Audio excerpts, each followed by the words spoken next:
naniniwala sa matatamis na salita ng mga Amerikano. Walang puwang ang bulag sa gabinete na ito.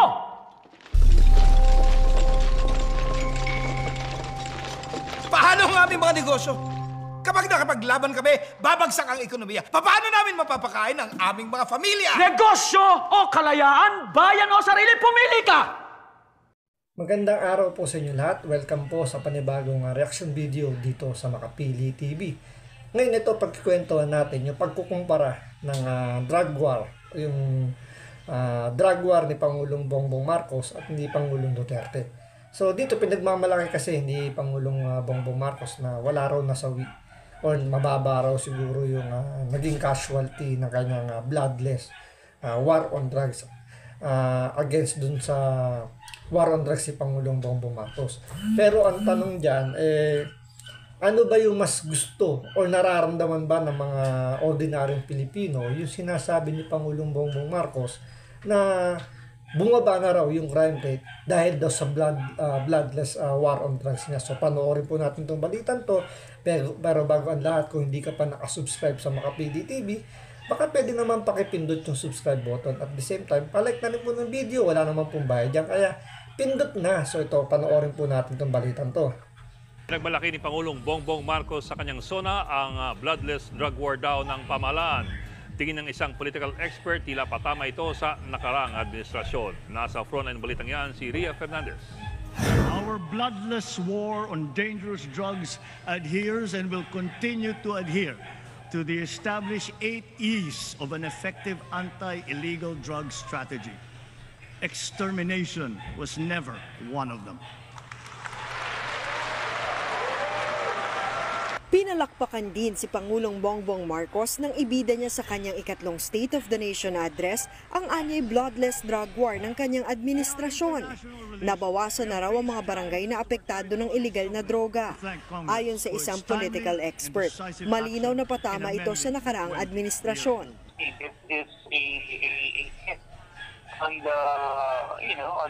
the previous administration's program. So what the president is trying to show here, I believe, is that the drug war can be continued, it can be sustained, and it could even create or register a considerable. Alam nyo dito, hati talaga rito yung opinion ng taong bayan.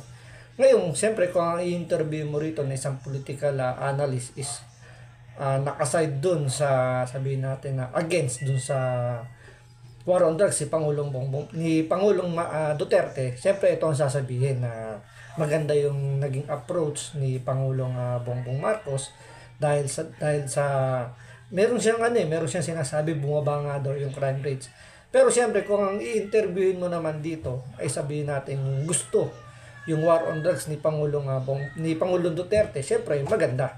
Ngayon, siyempre pinakamagandang tanongin diyan is random ba ng taong bayan yung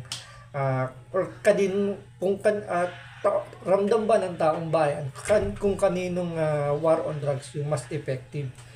Kasi syempre marami nagsasabi na sa panahon ngayon, di ba nung panahon ni Pangulong Duterte, yung mga addict takot lumabas dahil alam nila may kalalagyan sila na pwede silang mawala ng biglaan.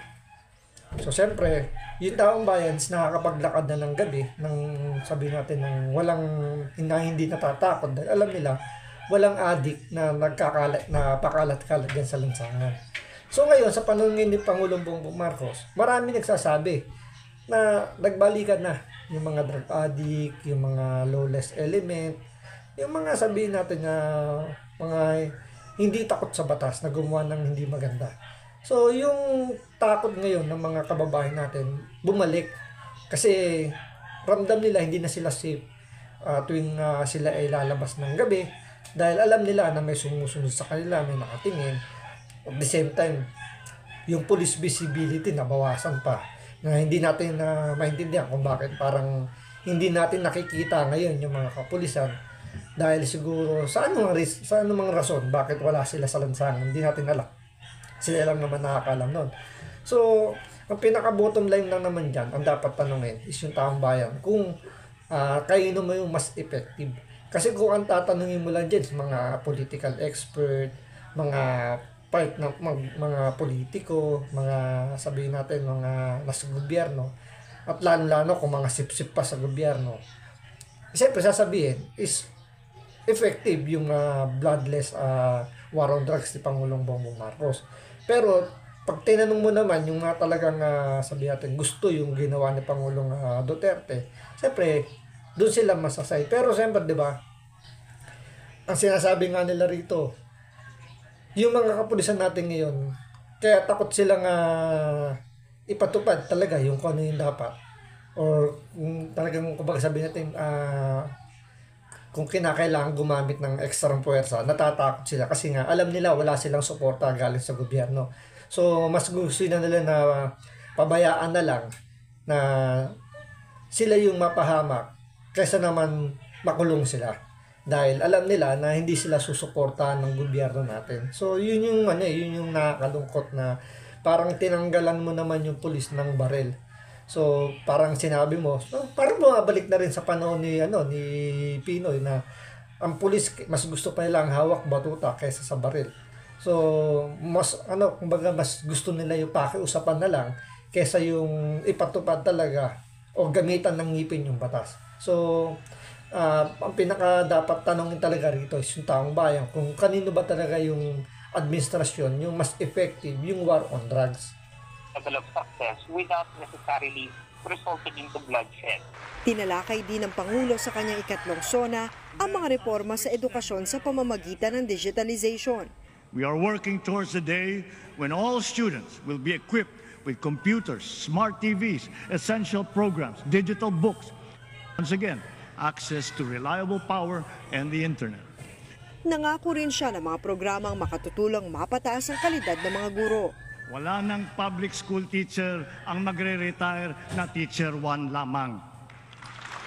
Kung talagang ninanais nating maging matagumpay ang hinahangad nating pagbangon sa larangan ng edukasyon, sila, ang ating mga guro, ang dapat nating itaguyod at patatagin. Ayun, maganda sana. Maganda yung sinabi ni Pangulong Marcos na walang magre-retirong teacher na nasa teacher 1 pa rin. Kasi hindi nga rin natin maintindihan bakit kailangan, kumbaga, ba't ganun kabagal yung promotion ng mga teacher na alam nyo, pa-retire na. So, ibig sabihin, nag-serve na siya ng ganung kahabang panahon para maging teacher. Tapos, hahayaan na lang ng gobyerno natin na mag-retire as teacher 1. So, walang pinagkaiba to na parang pumasok ang janitor, mag-resign kang janitor. Diba? Hindi naman sa nilalait o dinadaw natin yung position. Ang ibig lang natin sabihin, once na sana pumasok ka as janitor, sana mag-retire ka na umangat naman yung posisyon.